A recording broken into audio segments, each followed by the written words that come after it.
পৃথিবীতে একজন মহিষী নারী ছিলেন যিনি একজন কাফেরের স্ত্রী ছিলেন এবং তিনি এমন একজন নারী ছিলেন ইমানের ক্ষেত্রে সবচেয়ে best example ever in the world, যার ইমানটা নারীদের মাঝে সবচেয়ে শক্তিশালী ছিল। তিনি তার মৃত্যুর শেষ নিঃশ্বাস পর্যন্ত ইমানে অটল ছিলেন। তার নামটা কি? বিবি আসিয়া। বলেন বদলগাছির ভাইরা, তার নামটা কি? বিবি আসিয়া রাদিয়াল্লাহু তাআলা আনহা। সূরাতুত তাহরীম 28 নম্বর পারা, আল্লাহ তাআলা এই আয়াতে বলেছেন, ওয়াদারাবাল্লাহু মাসালাল লিল্লাযীনা আমানু ইমরাআতা ফিরআউন। আল্লাহ তাআলা কোরআনের ভেতরে ফেরাউনের স্ত্রী আসিয়ার একটা এক্সাম্পল দিয়েছে, এমন একজন নারী যে তার জীবনকে বিসর্জন দিয়েছে, ইমানকে বিসর্জন দেয় নাই। সুবহানাল্লাহ পড়লেন না? قال رسول الله صلى الله عليه وسلم حسبك من نساء العالمين أربع. There are 4 women, they are the best women ever in the world. পৃথিবীর সর্বশ্রেষ্ঠ নারী হচ্ছে 4 জন, মারিয়াম, আসিয়া, খাদিজা, ফাতেমা। বলেন তো কয়জন? বলেন না কয়জন? এই 4 জন নারী হচ্ছে কিয়ামতের দিন বিনা হিসাবে জান্নাতে প্রবেশ করবে। তার ভেতর থেকে একজন নারী হচ্ছেন আসিয়া। ফেরাউন আমরা জানি তার নামই হচ্ছে ফেরাউন। No, it's not like that. ফেরাউন কিন্তু তার নাম নয়। তৎকালীন সময়ে মিশরের যেই প্রাইম মিনিস্টার হতো তার নাম ছিল ফেরাউন। তার নাম ছিল কি? যেই হতো তার নাম হচ্ছে ফেরাউন। তো আসিয়ার যেই স্বামী সেও ছিল ফেরাউন, সে হচ্ছে মিশরের সেকেন্ড রামসিস আল-থানি, দ্বিতীয় খলিফা। তাহলে আজকে আমরা আসিয়ার জীবন থেকে কথা শুনবো, কি কি জীবনে শিক্ষা আছে, কি কি আমল আছে, শিখে আমরা বাসায় ফিরে যাব। রাজি আছেন তো ইনশাআল্লাহ? এদিকে তাকান। আসিয়া আলাইহিস সালাতু ওয়াস সালামের জীবন থেকে কথা শুনতে হলে আপনাকে আগে জানতে হবে মুসা আলাইহিস সালামের জীবনের কথা। কারণ আসিয়ার জীবনের সঙ্গে মুসার জীবনের একটা সম্পর্ক যুবক ভাইরা আছে না নাই?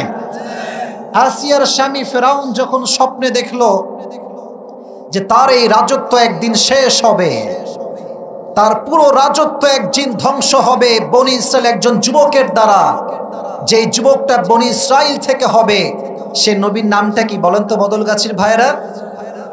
পেছনে আওয়াজ, সামনে আওয়াজ নেই, বলেন নামটা কি? মুসা আলাইহিস সালাতু ওয়াস সালাম। তখন ফেরাউন ফরমান জারি করলো যে আমার এই রাজ্যের ভেতরে যেই পুত্র সন্তান হবে, কিল হিম, তাকে হত্যা করো। কোন পুত্র সন্তান আমার রাজ্যে জন্মগ্রহণ করে বাঁচতে পারবে না। তো ইতিহাসে আসছে যে বছর হত্যার আদেশ বন্ধ ছিল সেই বছর হারুন আলাইহিস সালাতু ওয়াস সালাম জন্মগ্রহণ করেছেন, আর যেই বছর হত্যার আদেশ একদম জারি ছিল সেই বছর মুসা আলাইহিস সালাতু ওয়াস সালামের জন্মগ্রহণ হয়েছিল। সুবহানাল্লাহ পড়লেন না আপনারা সবাই? এদিকে তাকান। একজন মা যদি জানতে পারে আমার সন্তানকে হত্যা করা হবে, মা কি আর আরামের ঘুম ঘুমাইতে পারবে? মায়ের মতো দরদি, মায়ের মতো ভালোবাসার মানুষ দুনিয়াতে আর দ্বিতীয় আর কেউ কি হতে পারে? মায়ের এক ধার দুধের দাম, কাটিয়া গায়ের চাম, পাপোশ বানাইলেও ঋণের শোধ হবে না। এমন ভবরিক, এমন দরদি ভবে কেউ হবে না আমার মা গো। ঠিক না? সবচেয়ে দয়াময় মমতাময়ী হচ্ছে আমার মা, তোমার মা। এবার মুসা আলাইহিস সালাতু ওয়াস সালামের আম্মা জান বড্ড পেরেশান হয়ে গেল।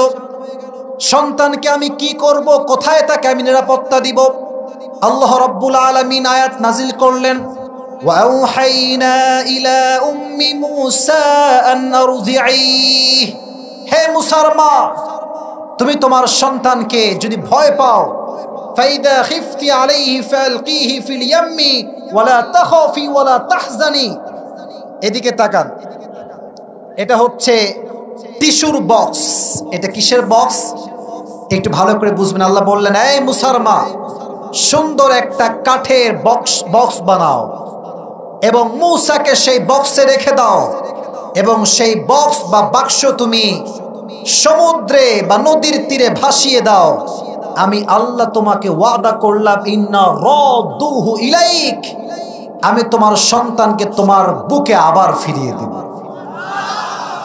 আল্লাহর ওয়াদা কখনো মিথ্যা হতে পারে? সঙ্গে সঙ্গে মুসা আলাইহিস সালাতু ওয়াস সালামের আম্মা জান তাকে ছোট্ট শিশু অবস্থায়, হায় হায় হায় হায় হায়, ঈমান বিশ্বাস কাকে বলে, এই বাক্সে করে ভাসিয়ে দিলেন নদীর তীরে। কি ঘটনা, কি আয়াত, কি সুন্দর কথা।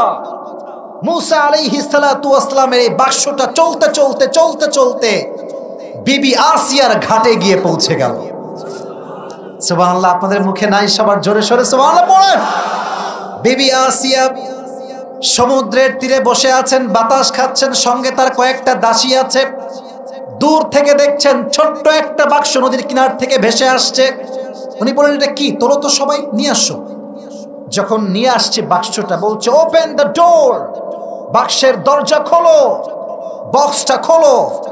যখন এমনি কাঠ সরিয়েছে, দেখছে নূরের মতো ফুটফুটে সন্তান তার ভেতরে শুয়ে আছে। হাদিসে এসেছে, কোরআনে আমরা যেটা বুঝি আয়াত থেকে, ফেরাউন এবং আসিয়ার ঘরে কোনো সন্তান ছিল না, ছেলেও নাই মেয়েও নাই।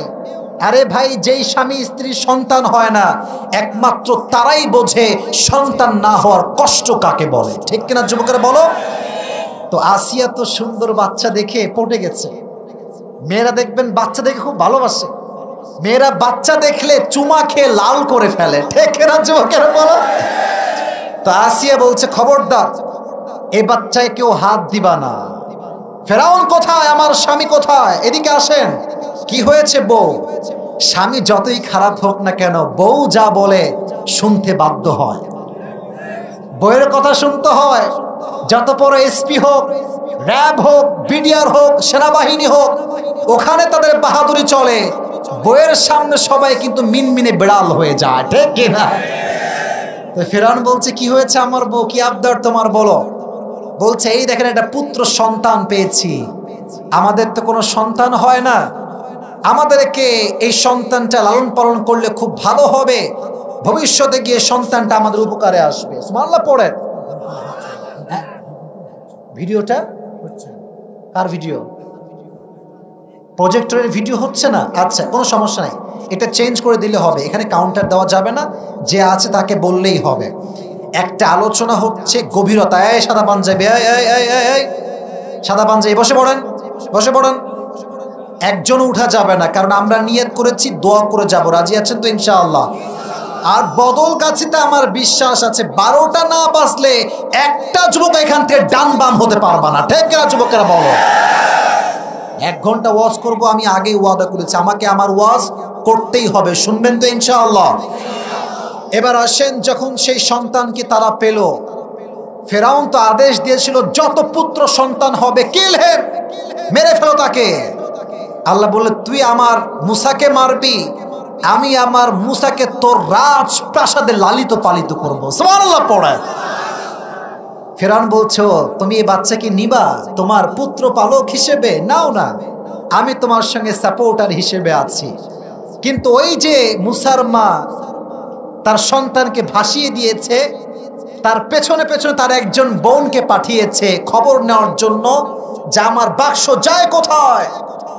তো তার বোন কিন্তু ফলো করছে বাক্স যায় কোথায়। তো দেখছে এই বাক্সটা পৌঁছাতে পৌঁছাতে ফেরাউনের রাজপ্রাসাদে পৌঁছে গিয়েছে। সুবহানাল্লাহ নাই আপনাদের সবার মুখে? কিন্তু এবার আসেন ঘটনার একটা ইন্টারেস্টিং পার্ট, খুবই ইন্টারেস্টিং পার্ট। এই মূসা যখন রাজপ্রাসাদে আসছে, একটা বাচ্চা কি ভাত খায় না দুধ খায়?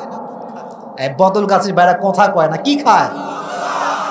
দুধ খায়। মায়ের বুকের দুধ ছাড়া একজন ছোট্ট বাচ্চা কখনো বড় হয়ে ভালো করে উঠতে পারে না। ঠিক আছে না?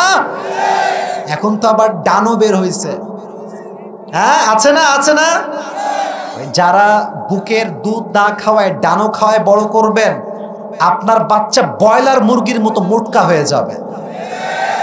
যদি আমাকে বিশ্বাস না হয় ডাক্তারদের কাছে যান, যারা ডানো খাওয়ায় সন্তানকে, দেখবেন কিছু ব্রয়লার মানে এই কি বলে এটাকে, ব্রয়লার মুরগি আছে, দেখবেন লাথি মারলেও হটে না, ওরা থাপ্পড় মারলে হটে না, ও ঝিমটি মেরে বসে থাকে।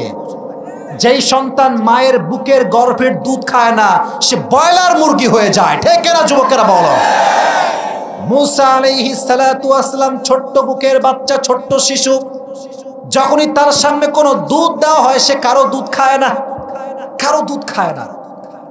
এদিকে ফেরাউন তো পেরেশান, কিরে দুধ খায় না কেন রে, কি হইল এটার?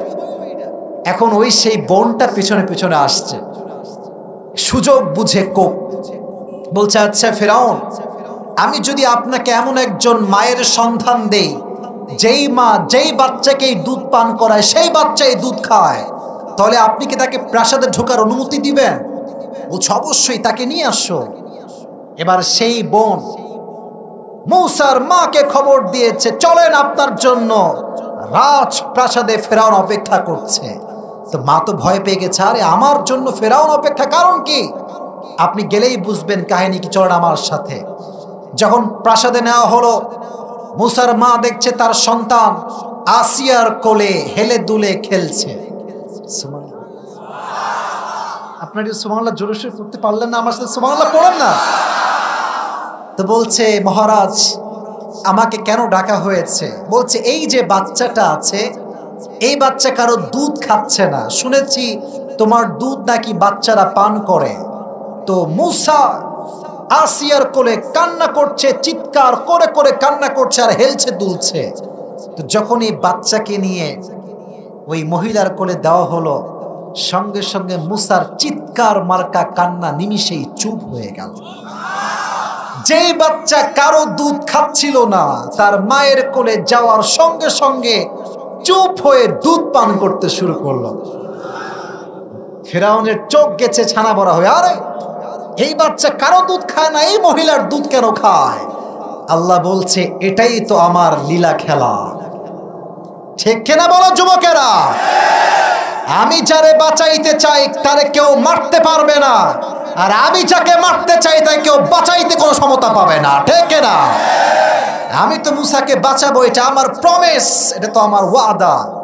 এবার আসেন মূসা আলাইহিস সালাতু ওয়াস সালাম বেড়ে উঠলেন। ওয়ালাম্মা বালাগা আশুদ্দাহু ওয়াস্তাওয়া আতাইনাহু হুকমান ওয়া ইলমা। যখন মূসা যুবক বয়সে আসলেন, একদিন প্রাসাদ থেকে বের হলেন বাহিরে ঘুরবার জন্য। বাহিরে বের হয়ে দেখছেন দুইজন যুবক ঝগড়া করছে। একজন হচ্ছে তার জাতির লোক, আর এক হচ্ছে ভিন্ন দেশের লোক, ভিন্ন এলাকার লোক। তো বদল গাছে কেউ মারামারি লাগে, দেখছেন একজন আপনাদের এলাকার ছেলে আর একজন রাজশাহীর ছেলে। এলাকার মানুষ হিসেবে তো আমরা বদল গাছের যুবকের পক্ষে কথা বলবো, আমার এলাকার সন্তান, আমি তো তার পক্ষে সাপোর্ট দিব। আর আমাদের রাজশাহীতে যাবেন বদলগাছির হয়ে উল্টাপাল্টা করবেন, রাজশাহীর লোকরা বলবে লে ঘিরেলে, লে ঘিরেলে, এটা রাজশাহীর ভাষা। উল্টাপাল্টা করলে বলবে লে বেটা ঘিরেলে। তো দেখবেন যে যে এলাকার লোক সে সেই পক্ষে স্লোগান তুলে।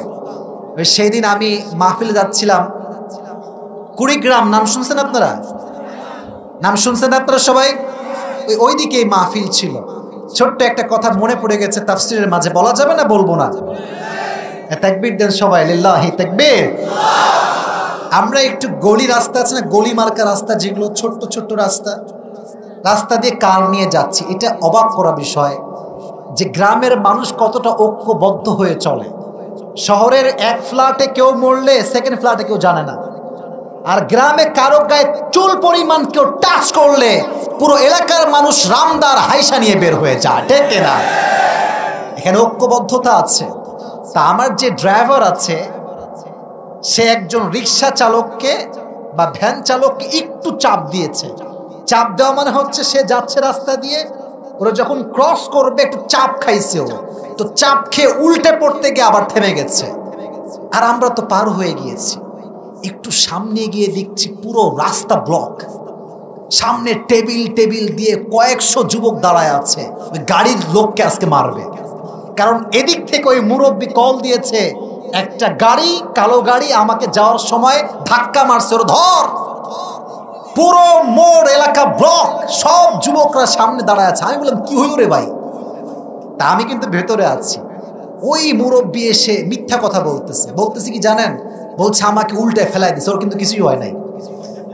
তো এখন যখন দেখছি পরিস্থিতি খুবই খারাপ, সামনে টেবিল টেবিল দিয়ে সব ঘিরে রাখছে, তখন আমি বুঝেছি আমি না মানলে যুবকরা, না নামলে যুবকরা শান্ত হবে না। তো যখনই আমি গাড়ি থেকে নামছি, বলছে হুজুর আসসালামু আলাইকুম। বললাম কি হয়েছে ভাই? বলছে হুজুর আপনাকে কে মারছেন। বললাম মিথ্যা কথা, ডাহা মিথ্যা কথা। তো বলছে মুরব্বী কি এটা মিথ্যা বললেন কেন আপনি?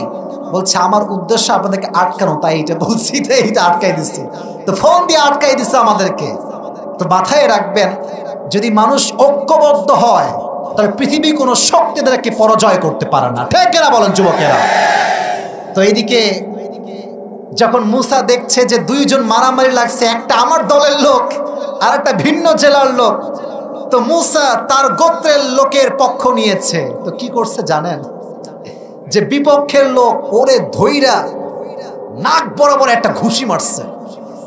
এক ঘুষিতে জায়গায় শেষ, জায়গায় মারা গেছে। এখন যদি কেউ কাউকে হত্যা করে রাষ্ট্রের পক্ষ থেকে একটা বিচার আছে না নাই? এই কথা ফেরাউন পর্যন্ত পৌঁছে গেল যে মুসা একজন যুবককে ঘুষি দিয়ে হত্যা করেছে। এবার সঙ্গে সঙ্গে মুসা আলাইহিস সালাতু ওয়াস সালামের কাছে একজন বার্তাবাহক পৌঁছে গেল আসিয়ার পক্ষ থেকে। ডাক দিয়ে বলছে, ও মুসা ফাখরুজ ইন্নী লাকা মিনান নাসিহিন, দেশ ত্যাগ করো মুসা, না হয় তোমাকে ফেরাউন হত্যা করবে, বের হয়ে যাও। মুসা সঙ্গে সঙ্গে গাঠি পাল্লা যা ছিল নিয়ে বের হয়ে গেছে। বের হয়ে যে শহরে গিয়েছে, এই শহরটার নাম হচ্ছে মাদায়েন। বদলগাছির ভাইরা, নামটা কি? আপনারা কি মরে টরে গেছেন না বেঁচে আছেন? নামটা বলেন না, শহরের নামটা কি? মাদায়েন। মনে করেন যে I moved from Rajshahi to Dhaka. আমি রাজশাহী থেকে ঢাকায় গিয়েছি। মুসা আলাইহিস সালাতু ওয়াস সালাম তার মিশর ত্যাগ করে মাদায়েনে গিয়েছে। তো যখন মাদায়েনে গিয়েছে, এবার কিন্তু অনেক সুন্দর একটা ঘটনা কোরআন থেকে বলবে না। তাকবীর দেন, লিল্লাহি তাকবীর। মুসা আলাইহিস সালাতু ওয়াস সালাম একজন পথিকের বেশে হাঁটছেন মুসাফির হিসেবে। হঠাৎ করে চোখ পড়েছে একটা কুয়ার পাশে। আমরা তো এখন কল ব্যবহার করি, আগের যুগে কিন্তু কল ছিল না। আগের যুগে ছিল কি মুরব্বী আব্বাজানরা বলেন না কেন? কুয়া ছিল। তো উনি দেখছেন যে কুয়ার পাশে দুইজন যুবতী মেয়ে দাঁড়িয়ে আছে। সুবহানাল্লাহ পড়লেন না আপনারা সবাই? যুবতী মেয়ে দাঁড়িয়ে আছে, সঙ্গে কয়েকটা ভেড়া আছে। আর যারা বাহিরের লোক তারা সব কুয়ার থেকে পানি উঠাচ্ছে। তো মুসার দিল দরিয়া ছিল, বড় মনের মানুষ ছিলেন। বলছেন যে বোনেরা, কি হয়েছে আপনাদের সবার? আপনারা দাঁড়িয়ে আছেন কেন দুইজন মিলে? বলছে আসলে আমাদের আবুনা শাইখুন কাবীর, আমাদের আব্বা হচ্ছে বৃদ্ধ, তাই আমরা ভেড়াকে পানি পান করাবার জন্য নিজেরাই আসি, বাট মেয়ে মানুষ তো কুয়ার থেকে পানি তুলতে পারি না। তো মুসা বলছে কোনো সমস্যা নাই, লা তাহজান, টেনশন করবেন না, আই উইল হেল্প ইউ, আমি সহযোগিতা করব, দেন আমাকে পানির বালতি দেন। এবার সে পানি নিয়ে এসে দিয়েছে, ভেড়াকে পানি পান করিয়েছে। এখন এই দুই যুবতী মেয়ে বাবাকে খবর দিয়েছে এমন এক মুসাফির যুবক যে আমাদেরকে সহযোগিতা করেছে, ডাকো তাকে নিয়ে আসো আমার কাছে। যখন বাবার কাছে আসছে, আব্বাজান বলছে তুমি কি আমাদের কাছে কাজ করবা, গোলাম হয়ে, দাসী হয়ে, দাস হয়ে? বলছে অবশ্যই কাজ করব। ঠিক আছে, কাজ শুরু হলো। একটা পর্যায়ে গিয়ে দুই মেয়ের আব্বা তাকে প্রপোজাল দিল, মুসা তুমি যদি বিয়ে করতে চাও, আমার একজন মেয়েকে তোমার সঙ্গে বিয়ে দিয়ে দিব। সুবহানাল্লাহ, এত আস্তে আপনাদের জোরে সোরে সুবহানাল্লাহ পড়েন না কেন? এখানে যুবকদের জন্য একটা মেসেজ হচ্ছে, একজন ছেলে এবং মেয়ের মাঝে প্রথম শব্দ শুরু হয় আপু দিয়ে, বোন দিয়ে, আর পরে বোনের এনটা ইউ দিয়ে পাল্টে যায়, বোনটা হয়ে যায় বোন। ঠিক না যুবকেরা বলো? তো মুসার সঙ্গে যখন তার সাক্ষাৎ হয়, প্রথম সাক্ষাৎ ছিল আপু কি হয়েছে আপনার? বলছে সমস্যা, ওকে আমি হেল্প করব। এখান থেকে তারা হালাল ভাবে বিয়ে করেছে। সুবহানাল্লাহ পড়েন। তো বিয়ের দীর্ঘ 8 থেকে 10 বছর পরে মুসা আলাইহিস সালাতু ওয়াস সালাম ওহী পেলেন, এবং ওহী পেয়ে সঙ্গে সঙ্গে লম্বা কথা, লম্বা আয়াত, আমি এতটা লম্বা করতে চাই না। প্রথমে ওহীর দাওয়াত নিয়ে সে ফেরাউনের দরবারে চলে আসলো। এর দ্বারা উদ্দেশ্য হচ্ছে, আচ্ছা আপনাদের এখানে পাহাড়পুর নামে একটা এলাকা আছে না? পাহাড়পুর না পাহাড়তলি? পাহাড়পুর না পাহাড়তলি? পাহাড়পুর, ওখানে পর্বত আছে না কিছু? আছে আছে, দেখবেন। এদিকে আমার চোখে চোখ রাখেন, আয়াত ভালো করে বুঝবেন। আচ্ছা বলেন তো, ঝর্ণার পানি নিচের দিক থেকে উপরে যায় না উপর দিক থেকে নিচের দিকে আসে? নিচের দিক থেকে যায় না উপর দিক থেকে আসে? উপর দিক থেকে আসে। এর অর্থ হচ্ছে এলাকার নেতা যদি ঠিক হয়ে যায়, জনগণ ঠিক হয়ে যাবে। জেলার প্রশাসক যদি ঠিক হয়ে যায়, জেলার লোক ঠিক হয়ে যাবে। শহরের মেয়র যদি ঠিক হয়ে যায়, জনগণ ঠিক হয়ে যাবে। দেশের প্রধানমন্ত্রী যদি ঠিক হয়ে যায়, গোটা দেশটা ঠিক হয়ে যাবে, ঠিক কিনা? আল্লাহ বললেন, যাও ফেরাউনের কাছে আগে দাওয়াত দাও। এর কারণ কি জানেন? ফেরাউন হচ্ছে প্রাইম মিনিস্টার, আল্লাহর উদ্দেশ্য হচ্ছে মূসা। এই ফেরাউন যদি তোমার পক্ষে এসে কালেমা পড়ে মুসলিম হয়ে যায়, তার স্রোত যদি ঠিক হয়ে যায়, এই গোটা জাতির স্রোত ঠিক হয়ে যাবে, ঠিক কিনা বলেন? উনি এসেই দাওয়াত দিলেন, ইয়া ফেরাউন ক্বালা ইয়া কওমি ইবুদুল্লাহ মা লাকুম মিন ইলাহিন গায়রুহু। ফেরাউন, তোমার রবের অস্তিত্ব দূর করো, তুমি কোনো রব হতে পারো না, মানুষ কারো স্রষ্টা হতে পারে না, আমাদের রব একজন, তিনি কে? আল্লাহ আমার রব, আল্লাহ আমার রব, দমে দমে তনু মনে তারি অনুভব, ঠিক কিনা? তোমার দুনিয়াতে আমি যেদিকে তাকাই, অথই নিয়ামতে ডুবে আছি সবাই। পাখপাখালির কণ্ঠে শুনি তাসবি কল রব, তাসবি কল রব। পড়েন, আল্লাহ আমার রব, এই রবি আমার সব। পড়েন না কেন? আল্লাহ আমার রব, এই রবি আমার সব। রবকে ফেরাউন কয়, কত বড় সাহস আমার প্রাসাদে ঢুকে আমার বিরুদ্ধে কথা! আরে তুই তো সেই মূসা যাকে আমি ছোট্ট বাক্স থেকে তুলে এনে মানুষ করেছি, তুই কি আমার কথা ভুলে গেছিস? এবার মূসা বলছে, তোমার কথা আমি ভুলি নাই, তুমি তো সেই শাসক, যেই শাসক আমাকে বাচ্চাকালে হত্যা করতে চেয়েছে, বাট তুমি আমাকে বাঁচাও নাই, আমার রব আমাকে বাঁচিয়েছে, ঠিক কিনা বলো যুবকেরা? তোমাকে আমি ভুলে যাই নাই হে ফেরাউন। এবার তো দ্বন্দ্ব লেগেছে ফেরাউন এবং মূসার মাঝে, কে কারে ঠেকায়। সবাই আপনারা জানেন যে একটা জাদুর প্রতিযোগিতা হয়েছিল, জিতেছিল কি ফেরাউন না মূসা? মূসার জিতার কারণে হাজার হাজার জাদুকর জায়গায় কালেমা পড়ে মুসলমান হয়ে গিয়েছে, সুবহানাল্লাহ পড়েন। এবার তার এই জাদুর পরে যখন অনেক জাদুকর মুসলিম হয়ে গেল, এবার আসেন আসিয়ার কথায় আমরা চলে আসি। এদের মুসলমান হওয়া দেখে আসিয়ার মাঝেও আল্লাহ ইমানের ফুল ফুটিয়ে দিলেন। তার হৃদয় ইমানের ফুল ফুটতে শুরু করলো। সে ভাবতে শুরু করলো, স্রষ্টা তো একজন আছেন, রব তো একজন আছেন। আওয়াজ দিয়ে বলেন তো, তিনি কে? আসিয়ার একজন দাসী ছিল, ছোট্ট দাসী, তার দুইটা মেয়ে ছিল। আসিয়ার দাসী সবার সামনে কালেমা পড়ে মুসলিম হয়ে গেল। এবার ফেরাউনের মাথা গরম, কিরে দাসী মুসলমান হয়ে গেল, ধরে না আসো তাকে। তাকে ধরে নিয়ে আসা হয়েছে দুইজন বাচ্চা সহ। একজন বাচ্চার বয়স 6, আর একজন বাচ্চার বয়স হয়তো 2 থেকে 3 হবে, বাচ্চা, কোলের শিশু। এই তিনজন কই যাও? এই তিনজন, এই বসো বসো বসো। না না ঠিক আছে, এদিকে এদিকে। 2-1 1-1.5 ঘন্টা বসে আছে, ওই 1 নম্বরের চাপ আসতেই পারে, এটা কোনো ব্যাপার না। তবে আমরা যেহেতু ওয়াদা করেছি শেষ পর্যন্ত থাকবো, আমরা কেউ যাব না। রাজি আছেন তো ইনশাআল্লাহ? বলছে যাও 2 বাচ্চাকে নিয়ে আসো, মাকে নিয়ে আসো। বলছে, এই দাসী, তুই নাকি মুসার রবের উপর ঈমান এনেছিস, কথা কি সত্যি? বলছে, কথা সত্যি, আমি ঈমান এনেছি। ওর বাচ্চাকে নিয়ে আয়। বিশাল বড় ডেকসি নিয়ে আসছে, গরম আগুন, আর ডেকসিতে দিয়েছে তেল, ফুটন্ত তেল। বলছে, তুই যদি ঈমান না হারাস, তোর বাচ্চাকে আমি আগুনের তেলে ডুবিয়ে মারবো। বলছে ফেরাউন, ফাকদি মা আনতা কাদ, তোমার যা মন চায় তাই করো, আমি আমার ঈমানকে হারাতে প্রস্তুত নাই। সুবহানাল্লাহ পড়ে। ফেরাউন বলছে, তার সন্তানকে ধরো। 6 বছরের সন্তানকে ধরে এমনি আগুনের ফুটন্ত তেলে ফেলিয়ে দিয়েছে। সন্তানের দেহের গোস্তগুলো বিচ্ছিন্ন হয়ে গেছে, হাড্ডিগুলো বিক্ষিপ্ত হয়ে গিয়েছে। আহা, মা তার সন্তানকে দেখছে ফুটন্ত আগুনে পুড়ে শেষ।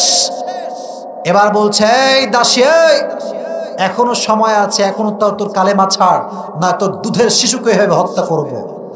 মা এমনে তাকিয়ে আছে ফেরাউনের দিকে, যে মানুষ কতটা জালিম হতে পারে, কতটা জুলুম সে করতে পারে। এবার দুধের শিশুকে নেওয়া হয়েছে ফেরাউনের পক্ষ থেকে। যখন নিয়ে যাবে, মা তাকিয়ে আছে, একবার কালেমা ত্যাগ করলে আমার সব সন্তান বেঁচে যাবে। বলছে, যাও সন্তানকে নিয়ে যাও। দুধের শিশুকে নিয়ে ফুটন্ত তেলের ভেতরে ফেলিয়ে দিয়েছে। দুধের শিশুর গোশত আলাদা হয়ে গিয়েছে, মা পাথরের মতো দাঁড়িয়ে আছে। আর ফেরাউনকে বলছে, ফেরাউন, আমি আমার রক্ত দিতে প্রস্তুত আছি, আমার ঈমানকে হারাতে আমি প্রস্তুত নেই। ঠিক কিনা বলেন যুবকেরা? এটা হচ্ছে ঈমান। যারা নবীকে ভালোবাসতে কথা হবে একটা, তুমি আমার বাপকে গায়ে দাও আমি সহ্য করব, মাকে দাও সহ্য করব, আমার নবীকে নিয়ে একটা টু শব্দ বললে আমার গায়ে রক্ত থাকতে আমি সহ্য করতে পারবো না। ঠিক না? তো বলছে, যাও হত্যা করো, সমস্যা নাই। সন্তান, 2 সন্তান শেষ। মা অবাক, 2 চোখ দিয়ে পানি ঝরছে, পাথর। আল্লাহ মায়ের চোখকে খুলে দিলেন। এবার মা দেখছেন 2 সন্তান আসমানের দিকে যাচ্ছে। আর মাকে বলছে, আম্মা জান, টেনশন করবেন না, টেনশন করবেন না, অচিরেই আপনার সঙ্গে আমাদের জান্নাতে সাক্ষাৎ হয়ে যাবে। এবার আসিয়ার দাসী বলছে, ফেরাউন, যেহেতু মেরেই ফেলবা, একটা ওসিয়ত রাখো। বলছে, বলো কি ওসিয়ত? বলছে, যখন আমরা 3 জনই শেষ হয়ে যাব আগুনে পুড়ে, আমাদের হাড্ডিগুলোকে, আচ্ছা কথা কি বোঝা যায়? বোঝা যায়। সব হাড্ডিগুলোকে, 3 মা সন্তানের হাড্ডিকে একই কবরে কবর দিবা। বলছে, ঠিক আছে, যাও, তোমার জীবনের শেষ ওসিয়ত অ্যাকসেপ্টেড, আমরা রাজি আছি, কোনো সমস্যা নাই। তার মাকে আগুনে ফেলা হল, তার প্রত্যেকটা বডির পার্ট খসে খসে পড়ল। মা এবং 2 সন্তানের হাড্ডিকে এক কবরে রাখা হল। 2000 বছর পরে বিশ্বনবী যখন মেরাজ যাওয়ার জন্য বাইতুল মাকদাস থেকে আকাশে উঠবেন, তিনি নিচ থেকে জান্নাতের সুঘ্রাণ পেলেন। বললেন যে, জান্নাতের সুঘ্রাণ কই থেকে আসছে ইয়া জিবরাইল? জিবরাইল বলছে, ইয়া রাসূলুল্লাহ, 2000 বছর আগে আসিয়ার দাসীকে ঈমানের জন্য এখানে কবরস্থ করা হয়েছে, তার হাড্ডি সহ। তার 2 সন্তান এবং তার মায়ের হাড্ডি থেকে, কবর থেকে এখনো পর্যন্ত জান্নাতের সুঘ্রাণ বের হয়। এটা হচ্ছে ঈমান। এবার আসিয়ার খবর ফেরাউনের কাছে গেল যে আসিয়াও তার দাসীর মতো ঈমান এনেছে। এ আসিয়া, তুই আমার বউ হয়েছিস তো কি হয়েছে? যে আমাকে রব মানবে তার জন্য শাস্তি অনিবার্য। আসিয়া বলছে, তুই যা করবি কর, আমি আমার রবকে বিশ্বাস করি, ঈমান যাবে না, আমার জীবন যাবে, তোর যা মন চায় কর। ফেরাউন বলল, যাও, একে নিয়ে যাও, যতক্ষণ সে তার কালেমাকে ত্যাগ না করবে। আপনার চাবুকের নাম শুনেছেন? চাবুক মানে আপনার সবাই বোঝেন তো ভাই? চাবুক দিয়ে দেখবেন বারবার আঘাত করা হয়, পিঠে আঘাত করা হয়। আচ্ছা, একজন মেয়ের শরীর কি খুব বেশি শক্ত হয় না মোলায়েম হয়? মেয়েদের শরীর হয় নরম, স্পর্শকাতক হয় তাদের শরীরটা। যতবার আঘাত করছে, তরবারির আঘাত বলেন আর তীরের আঘাত বলেন আর চাবুকের আঘাত বলেন, মেয়েরা সহ্য করতে পারে না। এক একটা আঘাতে আসিয়ার প্রত্যেকটা দেহের চামড়ার রক্তগুলো একত্রিত হয়ে যাচ্ছে। আসিয়া চিৎকার করছে, মৃত্যু শয্যায় চলে আসছে। এবার শেষে সে আয়াত পড়ছে, আল্লাহ ওয়াদরাবাল্লাহু মাসালাল লিল্লাযীনা আমানু ইমরাআতা ফিরআউন। ও আমার রব, তুমি আমাকে ফেরাউনের অত্যাচার থেকে বাঁচাও, আর আমার জন্য তোমার ওই জান্নাতের ডান পাশে একটা ঘর বানিয়ে দাও। সুবহানাল্লাহ পড়লেন না যুবক ভাইরা সবাই মিলে? আল্লাহ বলছেন, আসিয়া টেনশন নাই, your dua has been accepted, your dua has been accepted, তোমার দোয়া কবুল। তোমার জন্য আমি আল্লাহ তাআলা জান্নাতের ডান পাশে বিশাল বড় একটা প্রাসাদ তৈরি করে দিয়েছি। সুবহানাল্লাহ পড়েন। মূসা ঈমান এনেছে, তার সাঙ্গপাঙ্গ ঈমান এনেছে, আসিয়া ঈমান এনেছে। আসিয়াকে সে শুলিতে চড়িয়ে হত্যা করেছে, বাট আসিয়ার মৃত্যুর শেষ শয্যায় আসিয়া তার চোখ দিয়ে জান্নাতকে সচক্ষে দেখতে পেয়েছে। সুবহানাল্লাহ পড়লেন না? তাহলে আসিয়ার জীবন থেকে বদলগাছীর ভাইয়েরা শিক্ষা হচ্ছে একটা মেসেজ শিক্ষা।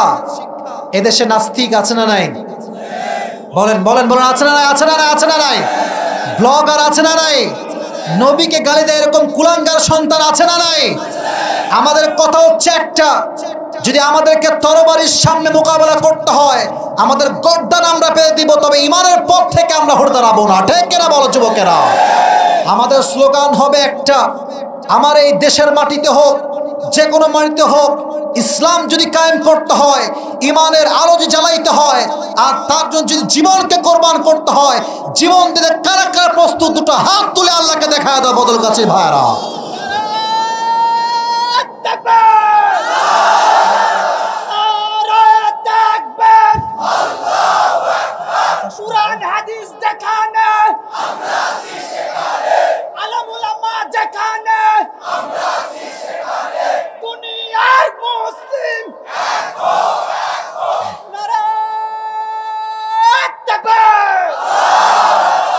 আল্লাহ আমাদের সবাইকে আসিয়ার মতো ঈমান হৃদয়ে রাখার তৌফিক দান করুক। আমিন। কেউ কেউ কেউ ডান বাম হবেন না। আমি কিন্তু আমার কথা এখনো শেষ করতে পারি নাই। মাথায় রাখবেন একটা কথা, আমাদের মাহফিলগুলোতে আমরা যা ওয়াজ করি, সবাই কিন্তু ওয়াজ শুনতে আসে না। অনেকে আসে শুধুমাত্র বক্তাকে এক পলক দেখার জন্য। বক্তাকে দেখা হয়ে গেলে টুস করে পালিয়ে যায় আর মনে করে যে হামে তো কুছ ভি নেহি পাতা, यार हमें सब कुछ पता है, तुम्हें कुछ भी नहीं पता है। ঠিক কিনা বলো যুবকেরা? ওই যে মাঝে মাঝে দেখবেন স্যার যখন ক্লাস নেয়, তো দেখেন বলবে যে যেভাবে আপনারা সবাই জানেন যে এটা হচ্ছে এইরকম। স্যারকে কে বলবে যে আমরা কিছুই জানি না ভাই? কে বলবে এই কথা? তো অনেক অডিয়েন্স মনে করে হুজুর তো কিচ্ছু বোঝে না, আমরা বুঝি ভাই। তবে এখন যারা এখানে বসে আছে, এরা হচ্ছে প্রকৃত পক্ষের কোরআন প্রেমিক শ্রোতা আমার সামনে বসে আছে। ঠিক কিনা? এদেরকে ওয়াশরুম নিতে পারে নাই, এদেরকে কোনো কল নিতে পারে নাই, এদেরকে ভাজা পড়ার দোকান টানতে পারে নাই। ঠিক কিনা বলো যুবকেরা? এরা মন দিয়ে প্রত্যেকটা কথা শ্রবণ করে তোলে। আজকের ওয়াজের কয়েকটা মেসেজ নিয়ে যান। এক, যারে আল্লাহ বাঁচাইতে চায় তারে কি কেউ মারতে পারে? বলে না, রাখে আল্লাহ, মারে কে? মারে আল্লাহ, রাখে কে? মুসাকে ফেরাউনের প্রাসাদে বড় করেছে একজন, আওয়াজ দিয়ে বলেন তো তিনি কে? আল্লাহ মেসেজ দিয়েছেন, এই বান্দা শোনো, দুনিয়ার পুরো জগৎ যদি তোমার কোনো ক্ষতি করতে চায়, আর আমি রব যদি তোমার পক্ষে কাজ করি, কেউ তোমার চুল পরিমাণ কোনো ক্ষতি করতে পারবে না। ঠিক কিনা বলে? আর একটা কথা মাথায় রাখবেন, মাঝে মাঝে আমাদেরকে মানুষ মিথ্যা অপবাদ দেয়। যে যুবকটা জীবনে একটা প্রেমও করে নাই, তারে কয় তুই 4টা প্রেম করেছিস, তোর 4টা গার্লফ্রেন্ড আছে। তুমি বলবা যে তোরে আমার ব্যাখ্যা দেওয়ার কোনো প্রয়োজন নাই, তুইও আমাকে চিনিস, আমার রব আমাকে চেনে, তোর চেনে আমার 2 পয়সা আসে যায় না, আমার রব আমাকে জানলে আমার জন্য এনাফ। ঠিক কিনা? তাহলে মাথায় রাখবেন, দুনিয়ার যে কেউ যতই ক্ষতি করতে চাক না কেন, বাট হেফাজতের মালিক একজন, আওয়াজ দিয়ে বলেন তো তিনি কে? 2, আচ্ছা আপনারা কি বিরক্ত হয়ে যাচ্ছেন নাকি আমার কথায়? এই মেসেজটা মুখস্থ রাখবেন। 2 নাম্বার মেসেজ, আল্লাহ বান্দাকে যেই ওয়াদা করে, এটা কি কখনো আল্লাহ ভেঙে দেয়? আপনারা বলেন না, ভেঙে দেয়? ভেঙে দেয়? আল্লাহর ওয়াদা কখনো মিথ্যা হতে পারে না। মানুষ মানুষকে মিথ্যা আশ্বাস দেয়, মানুষ মানুষের সঙ্গে ভালোবাসার মাধ্যমে প্রতারণা করে, মানুষ মানুষকে তার ফেলে ছাকা দিয়ে ব্যাখ্যা করে দেয়। বাট রব যেই বান্দাকে তার প্রেমে নিয়ে আসে, পৃথিবীর সব জায়গায় মানুষ প্রতারিত হতে পারে, বাট রবের প্রেমে যে পড়ে যায় সে কখনো প্রতারিত হতে পারে না। ঠিক কিনা বলো যুবকেরা?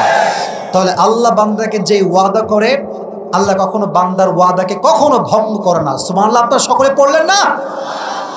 3 নাম্বার মেসেজ, এটা সবসময় মাথায় রাখবেন, সব সময় মাথায় রাখবেন, সেটা হচ্ছে আসিয়া আলাইহিস সালাতু ওয়াস সালামের জীবনী থেকে শিক্ষা হচ্ছে যে ঈমান আনবে তার জন্য জান্নাতের সুসংবাদ দিয়েছে একজন। আওয়াজ দিয়ে বলেন তো তিনি কে? মান ক্বালা লা ইলাহা ইল্লাল্লাহ ওয়া আশহাদু আন্না মুহাম্মাদুর রাসূলুল্লাহ, যে ব্যক্তি সাক্ষ্য দেয় যে আশহাদু আল্লা ইলাহা ইল্লাল্লাহু ওয়াহদাহু লা শারীকা লাহু ওয়া আশহাদু আন্না মুহাম্মাদান আবদুহু ওয়া রাসূলুহু, এবং যে ব্যক্তি কালেমা পাঠ করে সে একদিন না একদিন জান্নাতে প্রবেশ করবে। সুবহানাল্লাহ আসতে বললেন যে আপনারা সবাই সুবহানাল্লাহ পড়েন। তো আসিয়া যখন মারা যায় তার জবানে কালেমা ছিল, হৃদয়ে আল্লাহর প্রতি একটা বিশ্বাস ছিল কি ছিল না? তাহলে আমরা সবাই ঈমান নিয়ে চলবো। আর 4 number, and that is my last message in this মাহফিল, এদিকে এটা স্লোগান দেন, লিল্লাহি তাকবীর। ভালোবাসাকে বলা হয় মুহাব্বত। ভালোবাসাকে বলা হয় কি? মুরব্বীরা আমার সঙ্গে জবাব দেন, ভালোবাসাকে বলা হয় কি? মুহাব্বত। মুহাব্বতের আরেকটা শব্দ আছে, এটাকে বলা হয় ইশক। এটার নাম কি? মুহাব্বত এবং ইশক দুইটার মাঝে কিন্তু কিছুটা পার্থক্য আছে, কিছুটা পার্থক্য আছে। মুহাব্বত যে করে সে কখনো কখনো ছাড়তেও পারে, বাট যে ইশক করে সে কখনো হাত ছাড়তে পারে না। মুসার সঙ্গে আল্লাহর সম্পর্ক ছিল ইশকের ভালোবাসা, আসিয়ার সঙ্গে আল্লাহর ভালোবাসা ছিল ইশকের ভালোবাসা। আরে যে যার সঙ্গে ইশক করে দুনিয়ার জীবন তার শেষ হতে পারে, বাট তাদের সম্পর্ক কখনো শেষ হয় না। ঠিক না বলেন? ইশকের ভালোবাসা জীবন দিয়ে দিয়েছে, ঈমানকে হারায় নাই। তাহলে আল্লাহকে আমরা মুহাব্বত করলেই চলবে না, ইশক রাখার দরকারটা যুবক ভাইরা আছে না নাই? আসিয়ার জীবনী থেকে আল্লাহ তাআলা আমাদের সবাইকে এই 4টা শিক্ষা নিয়ে আমল করার তৌফিক দান করুন। সকলেই মন খুলে পড়া আমিন।